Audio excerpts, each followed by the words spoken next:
Welcome to another episode of People Pod. Imagine the massive, polished, million-dollar global pop music industry suddenly being, completely hijacked by two teenagers. Wild to even think about. Right. And they aren't executing this takeover from some sterile corporate sound booth surrounded by executives. They're doing it from a tiny, cramped bedroom in Los Angeles. Literally slurping Invisalign saliva directly into a microphone. Yes. And singing entirely from the perspective of the monster hiding under the bed. You might know the radio hits, but today we are taking a deep dive into the raw, bizarre, and brilliant story behind how Billie Eilish's 2019 debut album was actually made. Yeah. When we all fall asleep, where do we go? It's so much more than just a standard record review for us today. Truthfully. This is a cultural flashpoint. We're looking at the project that really redefined the aesthetics of pop stardom for Generation Z. But, on a deeper level, it's a masterclass in how physical limitations combined with extreme corporate pressure can actually force the creation of a totally new sonic language. I love that because, we've all heard the hits. You've definitely heard that heavy, distorted bass shaking the speakers of the car next to you at a red light. Oh, for sure. But the actual story of how this album was built is so weird and raw and just full of contradictions. We really need to look at how a 17-year-old Billie Eilish and her older brother, producer Finneas O'Connell, completely stripped away all that glossy manufacturing of traditional pop. Right. They replaced it with this weird, dark DIY energy. Exactly. I've seen it called electropop or avant pop, but basically it's pop music stripped of its shine. But to understand how they actually achieve that, we have to start with the physical environment, right? Yeah, absolutely. Because that is where the whole mythology of this album really begins. When you picture a record that ultimately goes multi-platinum and shifts millions of units worldwide, what do you see? I picture a custom-built multi-million-dollar recording studio. Isolated vocal booths, massive mixing boards, acoustic paneling everywhere. Producers sitting on expensive leather couches, right? The classic corporate machine. It's designed to be flawless. Completely flawless. But this album was produced almost entirely in Finneas' small childhood bedroom in Highland Park, California. And the equipment they used was, honestly, shockingly accessible. Wait, how accessible? They ran a standard software program called Logic Pro X, plugged into a basic universal audio interface, and monitored the sound through a pair of Yamaha HS5 speakers paired with a subwoofer. No way. That's it. That's it. This isn't exclusive proprietary hardware. This is off-the-shelf gear. It's the exact kind of setup a dedicated teenager could reasonably save up for with a summer job. Wow. It's honestly the music industry equivalent of a Silicon Valley garage startup. Two kids bypassing the traditional gatekeepers by using basic tech to disrupt an entire global market. That's a perfect analogy. But I think there's a practical acoustic reason for this choice too, right? Traditional studios are engineered to be acoustically dead. They are completely sterile environments. But a childhood bedroom has a totally different physical property. Yeah, that's a crucial point that often gets overlooked. A bedroom is full of soft surfaces. Beds, clothes thrown around, rugs. It absorbs sound in a very specific, warm way that you just can't easily replicate in a cavernous studio. That makes a lot of sense. But beyond the physics of the sound, it's about the psychology of the space. Billie and Finneas actively criticized traditional studios for being incredibly intimidating, excessively expensive, and totally lacking in natural light. Oh, those windowless bunkers. Exactly. Recording in a bedroom allowed Billie to perform with a vulnerability and a quietness that a massive, intimidating vocal booth often just crushes out of an artist. It felt intimate because they were literally in an intimate domestic space. Okay, but let me push back on this cozy indie haven narrative for a second. Sure. If this was just a fully autonomous, fun family project happening in a safe childhood bedroom, why did Billie later go on the record saying she absolutely hated every single second of making this album? Yeah, that is the core contradiction of their story. Because while the physical space was totally DIY, the infrastructure surrounding them was entirely corporate. Oh, right. Because they had already signed a deal. Exactly. They were signed with Darkroom and Interscope Records. Yeah. So inside the room, you have two siblings trying to organically experiment with this weird, dark sound. But looming right outside that bedroom door are executives, strict corporate deadlines, endless label meetings, and just the terrifying pressure of a massive industry. Expecting a massive return on their investment. That sounds like an agonizing psychological split. It really was. You have the total creative freedom of your own house, but the timeline and demands of a global corporation constantly breathing down your neck? The stress must have been suffocating. It was a brutal clash between raw, unfiltered art and the grueling realities of the music business machine. I mean, Finneas and Billie were subject to a schedule that fundamentally did not care about their organic creative process. Right. They finally delivered the mastered album in January 2019. But getting to that finish line was an incredibly taxing, anxiety-inducing ordeal that heavily impacted Billie's mental state. Which, honestly, perfectly explains the thematic core of the entire project. That intense anxiety and corporate pressure directly manifested in her sleep. Nice. This isn't an album about typical teenage milestones, going to the club or standard heartbreak. The central concept was born directly out of Billie's severe night terrors and her experiences with lucid dreaming. Yeah, the title itself, right? When we all fall asleep, where do we... Exactly. It's a lyric pulled directly from the track, Bury a Friend. And Bury a Friend acts as the conceptual Rosetta Stone for the whole album. That song is written from the literal perspective of the monster under her bed. Which is such a cool flip. It really is. Right. Rather than writing about being scared of the monster, she actually embodies it. She explores its motives and its feelings. And the way Finneas translated that psychological horror into audio engineering is just brilliant. The production completely rejects the traditional pop wall of sound. Right, because mainstream pop usually layers dozens of synthesizer tracks, heavy drums, and massive backing vocals to sound as huge as possible. But this album sounds incredibly hollowed out. Hollowed out is a great way to describe it. Finneas operated on a strict philosophy of musical minimalism. He firmly believed that adding more elements to a track usually makes it sound significantly worse. Wow, less is more. Very much so. They were heavily influenced by Lord's debut album, Pure Heroin, which was famous for its use of negative space. So instead of layering synths, Finneas relied on heavily amplified bass, extremely sparse percussion, and everyday acoustic Foley sounds. Okay, those Foley sounds are fascinating to me. Foley is typically a film production term, right? It's the process of adding the sound of footsteps or rustling clothes in post-production to make a scene feel real. So why does bringing everyday sound effects into a pop song have such a visceral effect on the listener? Well, it's because the human brain processes everyday environmental sounds entirely differently than it processes synthesized music. When you hear a digitally generated snare drum, your brain categorizes it as a musical performance. Okay. But when you hear the physical scrape of a match being struck or the sound of glass breaking, your brain processes it as an actual physical event happening in your immediate environment. Oh, wow. It tricks your subconscious. Yes. It tricks your brain into thinking the sound is in the room with you. It grounds the track in a gritty reality, which makes the eerie, threatening elements of the music feel much more dangerous. And standing right in the middle of that empty, threatening audio space is Billie's voice. The way she sang completely bypassed traditional pop belting. Totally. Critics immediately compared her vocal delivery to ASMR, autonomous sensory meridian response. It triggers that tingling, almost hypnotic physical sensation people get when someone whispers or crinkles paper right next to their ear. It is incredibly intimate, almost uncomfortably so at times. She utilized an extremely close-to-the-mic whispering technique. If you listen closely, she often lets her intonation simply fall off at the ends of her phrases rather than projecting the notes outward. That's so distinctive. Yeah, and she includes little giggles, sharp inhales, and raw breath sounds.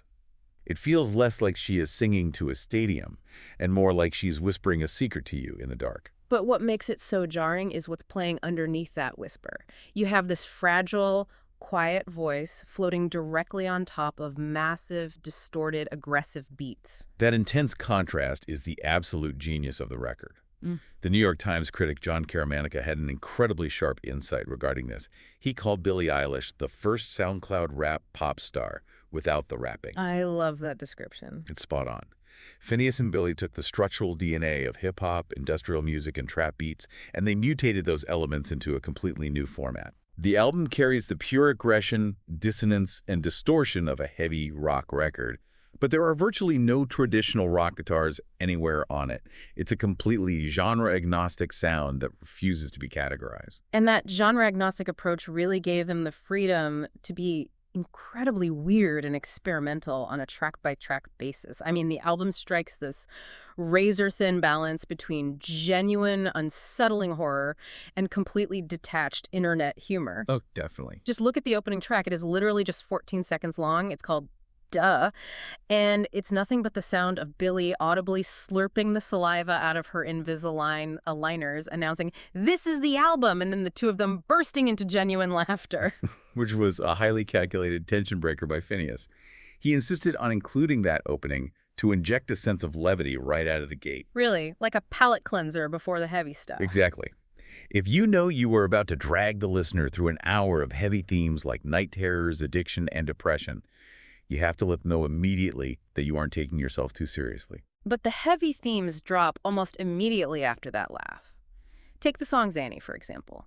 It is a harsh, uncompromising anti-drug song. It was inspired by Billie attending a party and watching her friends get so intoxicated that they were vomiting, passing out, and becoming completely unrecognizable to her. Yeah, it's a really dark track. And the way they produced it is unbelievably clever. To sonically replicate the suffocating, claustrophobic feeling of being trapped in a room with toxic people, they recorded a sound effect that mimics someone blowing secondhand cigarette smoke directly into the listener's face. And they took that physical, suffocating sound effect and layered it over a languid, woozy jazz loop and a drum kit. They aren't just writing lyrics about feeling trapped, They're using the mechanics of audio engineering to physically trap the listener inside their headphones. That is so wild. And then you transition into something totally chaotic, like My Strange Addiction. It's this thumping, bass-heavy pop track that frequently interrupts its own momentum to play dialogue samples from the threat-level midnight episode of the sitcom The Office. And getting those samples cleared was a massive logistical headache for the label. Oh, I bet. This wasn't just an unauthorized mixtape where you can steal a loop and get away with it. They had to secure personal, legal clearance from the cast. Steve Carell, John Krasinski, BJ Novak, and Mindy Kaling all had to explicitly agree and grant approval to have their voices featured in this dark pop song. Which perfectly captures the modern teenage media diet. You're dealing with serious, crushing emotional weight in your life, but you're also constantly quoting a comfort sitcom that you have streaming in the background 24/7. It's all mixed together in the brain. Right. It's just the reality of how we consume media now. And then they jump from that straight into a song titled Simply 8, which is a gentle acoustic ukulele lullaby where they deliberately manipulated her vocals in post-production to make her sound like a small, helpless child. Or you have the massive, swaggering, trap-influenced track, You Should See Me in a Crown, which they wrote purely because they were binging the BBC television series Sherlock, specifically the Reichenbach Fall episode, and thought a line of dialogue a villain said sounded cool. So cool. When you string all these bizarre details together, the Invisalign slurps, the Office samples, the anti-drug messaging, the BBC television references, it creates a highly specific, authentic portrait of Gen Z. Precisely. This album tackles immense, genuinely crushing themes. Mental health crises, suicidal ideation, drug abuse, and even climate anxiety. But it processes all of that dread through the detached, absurd, deeply ironic language of an internet meme. Yeah. It's the ultimate coping mechanism of a generation that feels an unbearable weight on their shoulders, but still wants to laugh at how ridiculous the apocalypse feels. And that translation of psychological dread into something tangible also dictates the visual language of the album. If you're building a project around night terrors, the cover art has to reflect that reality. And the cover they chose is iconic, but it is genuinely terrifying. Oh, it really is. The photographer, Kenneth Capello, shot it over a grueling 12-hour session on Billie's actual birthday in December. On her birthday, what a way to spend it. Right. What makes the image so striking and so unsettling is its total lack of digital manipulation. There are no heavy special effects or major digital touch-ups. It is simply Billie sitting on a bed, wearing opaque white contact lenses. And the lighting isn't some glamorous artificial pop star setup either. It genuinely looks like the hallway light was accidentally left on. That was deeply intentional. Capello wanted the lighting to mimic a single sliver of hallway light creeping into a pitch-black bedroom. Billie was heavily inspired by the psychological horror film The Babadook. Oh, that makes so much sense. Yeah, she wanted the image to feel totally real and transparent, capturing that highly specific childhood fear of looking into the dark corner of your room and seeing something looking back at you. Creepy, but so effective. And they brought that same meticulous cinematic attention to detail to the architecture of the track list, especially the ending. The final 3 songs form a literal grammatical sentence. Listen before I go, I love you, and goodbye. Finneas explained that they structured those 3 songs as a deliberate thematic wind-down. They didn't want the album to just abruptly stop, Yeah. They wanted a proper, intentional farewell. And the construction of that final track, Goodbye, is an absolute masterclass in sequencing. Because it acts as a reverse tape, right? Exactly. Goodbye is composed of a single vocal line pulled from every preceding track on the album, but they are sung in reverse order of how they appear on the track list. That's brilliant. So it starts with a line from the second to last song, I Love You, and it ends with a line from the very first song, Bad Guy. And if you listen closely to the background mix, you can actually hear clips of the songs playing in reverse. Wow. Finneas used this motif to simulate the physical experience of listening to an old cassette tape.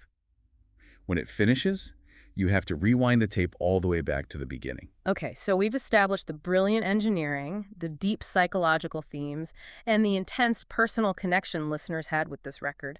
But here's where things get complicated, and I genuinely struggle with this contradiction. Okay, lay it on me. Years later, Billie admitted to Rolling Stone that half of these songs were totally fictional. And by 2021, she went even further, stating the album was almost all fictional.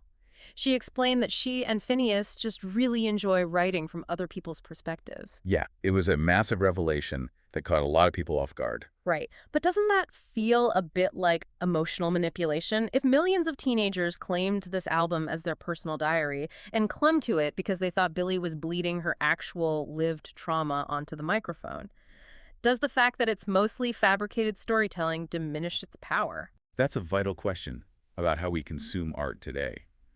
Modern audiences often demand pure autobiography from musicians in a way they never demand from filmmakers or novelists. That's a fair point.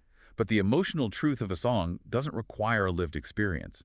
The fact that Billie and Finneas fabricated these nightmares from a place of deep empathy and observation rather than just trauma dumping their own personal lives actually proves their incredible skill as songwriters. I guess that's true. They built an entire world. Exactly. They built an intricate oral world that served as a vessel for an entire generation's anxiety. The monster under the bed might have been fictional, but the fear it represented for the listener was absolutely real. And the listeners proved that by showing up in historic numbers. The aftermath of this bedroom experiment wasn't just a commercial success, it was a hostile takeover of the entire music industry. The commercial reality was staggering. It debuted at #1 on the U.S. Billboard 200.